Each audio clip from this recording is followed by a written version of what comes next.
వైఎస్ఆర్సీపీ ప్రభుత్వ హయాంలో కుల వృత్తులను నమ్ముకునే వారికి ఎప్పుడూ జరగని విధంగా తోడుగా నిలబడ్డ పరిస్థితి. స్వయం ఉపాధిని ప్రోత్సహిస్తూ వారందరికీ అండగా ఉన్న పరిస్థితి.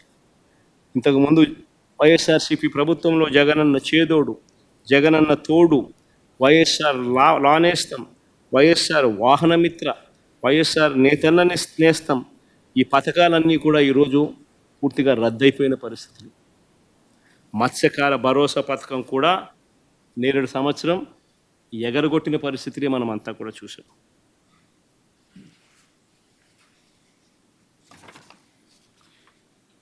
ఉద్యోగుల విషయానికి వస్తాం, ఉద్యోగస్తుల విషయానికి వస్తాం.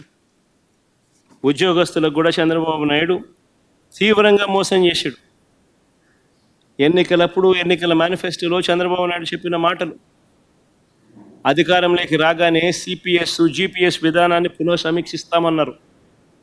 ఇప్పటి వరకు దీనిపై అతిగతి లేదు. మేము ఉద్యోగస్తులకు మంచి చేయడం కోసం గతంలో ఎప్పుడూ జరగని విధంగా జిపిఎస్ తీసుకొచ్చినాం. ఈ పెద్ద మనిషి అప్పట్లో ఉద్యోగస్తులను రెచ్చగొడుతూ సిపిఎస్ విషయంలో మళ్ళీ పునఃసమీక్షిస్తాము అని చెప్పి మాట చెప్పాడు.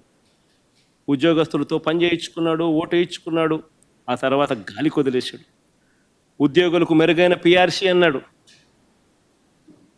మా ప్రభుత్వం నియమించిన పిఆర్సీ చైర్మన్ను ఈయన అధికారంలోకి రాగానే తొలగించేశాడు. కొత్త పిఆర్సీ ఇంతవరకు వేయలేదు. ఉద్యోగస్తులకు జీతాలు పెంచే కార్యక్రమం ఇంతవరకు జరగలేదు. కూటమి ప్రభుత్వం రాగానే ఐఆర్ ప్రకటిస్తామన్నారు. ఇప్పుడు 10 నెలలు అయిపోయింది. నేరేడు సంవత్సరం ఐఆర్ ప్రకటించలేదు. ఈ సంవత్సరం కూడా ఐఆర్ ప్రకటిస్తున్నట్టుగా, దానివల్ల జీతాలు పెరుగుతున్నట్టుగా బడ్జెట్ డాక్యుమెంట్స్లో ఎక్కడ కనిపించవు. 3 డిఏలు పెండింగ్లో ఉన్నాయి.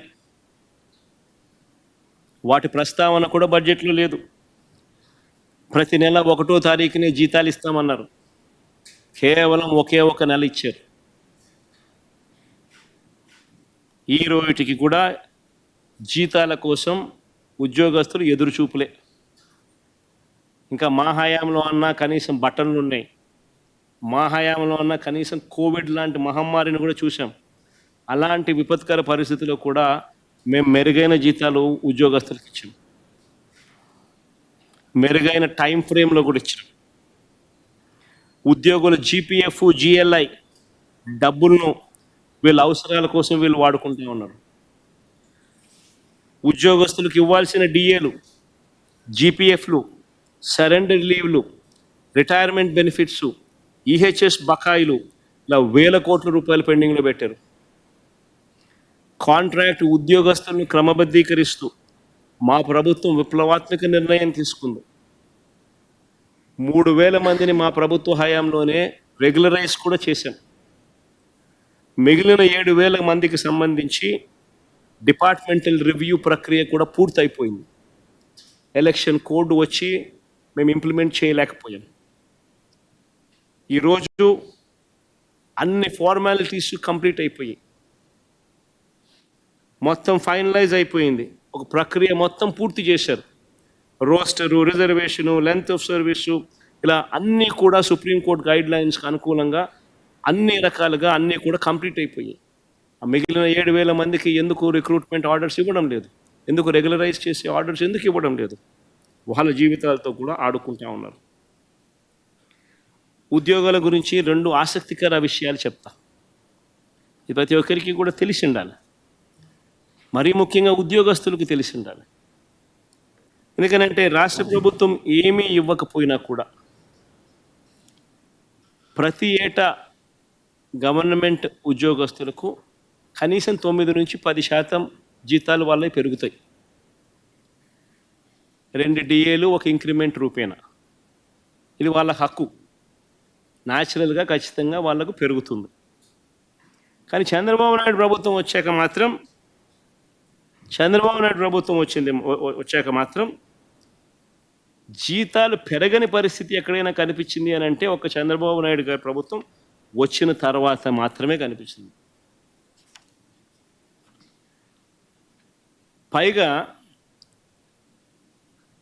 బడ్జెట్లో దీనికోసం కేటాయింపులు ఆశ్చర్యకరంగా తగ్గించినారు. ఇది ఇంకొక పెద్ద ఆశ్చర్యం. నిజంగా ఒకసారి ఏ రకంగా తగ్గించినాను ఒకసారి చూస్తే ఇది మన బడ్జెట్ డాక్యుమెంట్స్. బేసిక్ పే ఒకసారి చూడండి. రివైజ్డ్ ఎస్టిమేట్లో 35,439 కోట్లు అయితే పెరగాల్సింది పోయి 35,431 కోట్లు తగ్గింది. అదే 2023-24 నుంచి గమనిస్తే పెరుగుతుంది. మళ్ళా 25-26 ఈ బడ్జెట్లో పెరగాలి.